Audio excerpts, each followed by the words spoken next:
I think we just found a transformer. What? No.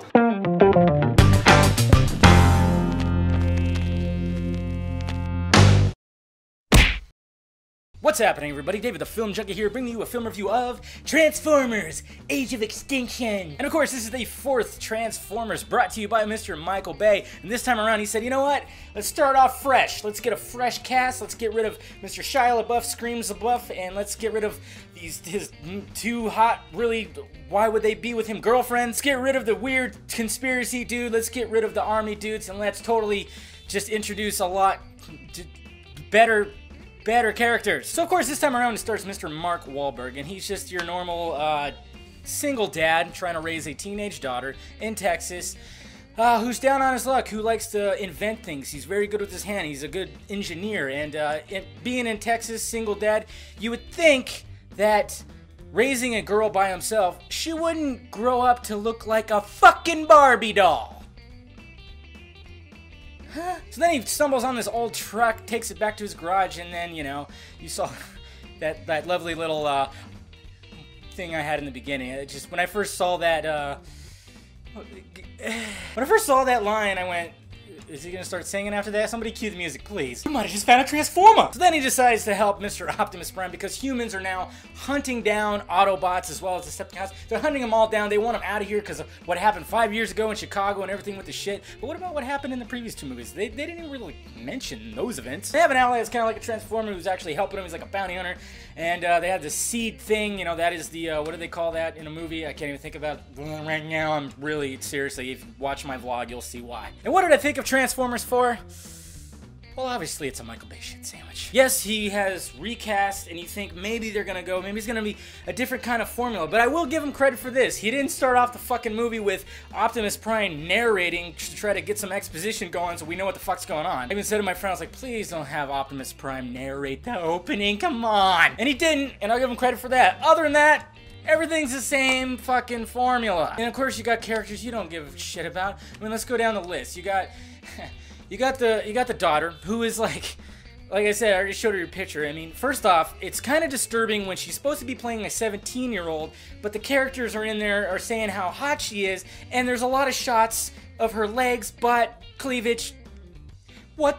Really? Again, it's just a Michael Bayism to have a girl like that in the movie. She's got to be perfectly tanned, blonde, pink lipstick. It's just the attributes that he loves on that. I mean, it's so funny because in the beginning she gets dropped off at her house and there's a long dirt driveway and she's wearing these fucking like high heel like sandal things, and I'm thinking, what? This character could have been completely different, like a girl that was raised by her dad who's an engineer, somebody who like is not Barbie doll looking but looks like she's from Texas and she's lived in this environment. Come on! Then you got the boyfriend. I wanted this guy to get a sword to the head 5 seconds after they introduced him. This is one of his actual lines in the movie before they cut to the next scene. I'm not trying to rescue your daughter, I'm rescuing my girlfriend. What? Stanley Tucci. Now, Stanley Tucci was okay? You can't go wrong with Stanley Tucci. I've said this before. He's just one of those actors that's just great in anything he is. It could be a shitty movie, and he could do fantastic. And some of the lines that he was saying, some of them were not all great, but some of them, so he brought some life to the comedic element that this movie really needed. Then you had T.J. Miller, who's a comedian, who's very funny, has very great delivery. He's like, just shows up randomly in movies, and he's always great comedy relief. But they made him really stupid in this. He did have some funny lines, I will admit. I chuckled at some of his lines, but then all of a sudden he wasn't used anymore. And Kelsey Grammer's in there randomly playing like the big CIA dude who's secretive and blah, blah, blah, and all this, and you know he's got a subplot going on with everything else going on. He's got his right-hand man who's also a big douche. You just want to see like a rocket shoot up his ass out of his throat. And then we get to Mark Wahlberg, and he is pretty much, it's Mark fucking Wahlberg. You can't go wrong with Mark Wahlberg. It's a huge step up. This is one of the reasons why I was actually looking forward to this movie, because we weren't going to get Shia LaBeouf screaming, and stumbling and screaming.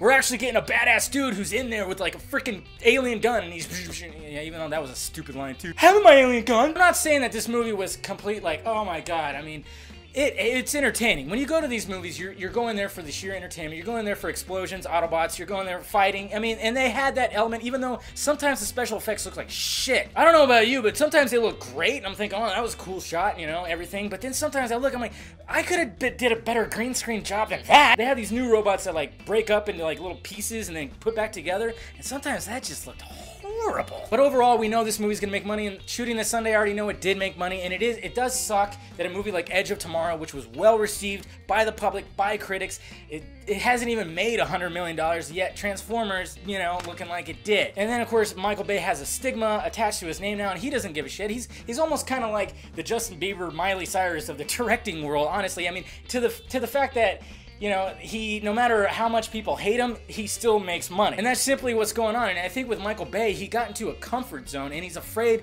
to step out of that comfort zone, because a couple times he already has. I mean, I'm not saying Michael Bay is a terrible director. He's actually a pretty fantastic director at times. I mean, I thought The Rock is one of my all-time favorite action movies, and I love the Bad Boys movies. But anytime he kind of like tried to step out of his comfort zone, like with Pain and Gain last year, didn't quite work for him. So that's why I think he just wants to keep doing sequels, because he wants to do 2 more Transformers as well as another Bad Boys, which I'll welcome Bad Boys, but fuck. Another thing about this movie, it's 2.5 hours long. Holy shit. I mean, Dark Knight Rises was a little longer, and it felt way quicker than this, man. My ass was starting to hurt. But the fact of the matter is, if he makes money, they're gonna allow Michael Bay to do this. I don't understand why he keeps on rehashing and doing the same thing. He's just in his comfort zone. You're gonna get the shots looking up when people get out of cars. You're gonna get the helicopters. You're gonna get the swooping shots. You're gonna get all this, the Michael Bayisms in every single movie he's in.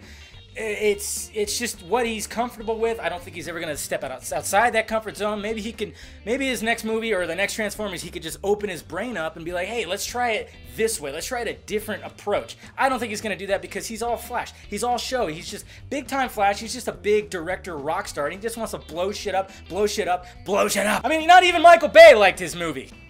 Excuse me, I'm sorry. I'm sorry. Okay. Yeah, sorry, I had to throw that in there. But yeah, I mean, people are still going to go see this movie because it is a Transformers movie. It sells. It's a blockbuster popcorn flick. No matter how you put it, it's just super entertaining. Like I said, there were entertaining parts.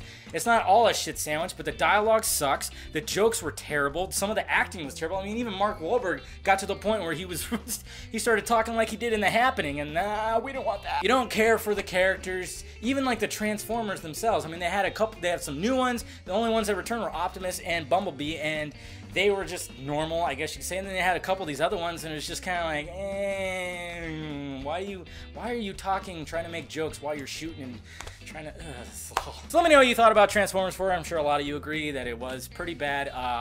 And see, you know what sucks about this, dude? Like, this is really hurting Teenage Mutant Ninja Turtles, because everybody still thinks that Michael Bay did Teenage Mutant Ninja Turtles also. And I keep on having to remind people, like, hey, you know, remain optimistic. He didn't direct or anything. He's just one of the producers. He's just helping it along. It's not like he's directing. You're not going to see Michael Bayisms in that movie, really. Hopefully not. I mean, unless he went, yeah, we might. I think it can really hurt that movie, which kind of sucks for that, but what can you do? But let me know what you thought about the movie down below in the balls here, and also hit that like, thumbs up button if you'd be so kind. Subscribe to my channel if you have not already, and please visit filmjunkie.com for your latest in movie news, trailers, and film reviews. Well, alright guys, I'm David, the Film Junkie, and I brought you a film review of Transformers 4, Age of Extinction. Fuck, man. I mean, I tell you what, I was getting uncomfortable in my seat just because it was just, you know, you're thinking, okay, why everything blows up? No matter where they go, everything blows up, and fireworks shoot out of it. Why are there fireworks that shoot out of everything? Seriously, every action sequence you see sparks everywhere. I don't understand that. Why are there sparks everywhere? Michael Bay has like some kind of fetish with like sparklers. Fucking weirdo. Anyways, guys, talk to you later.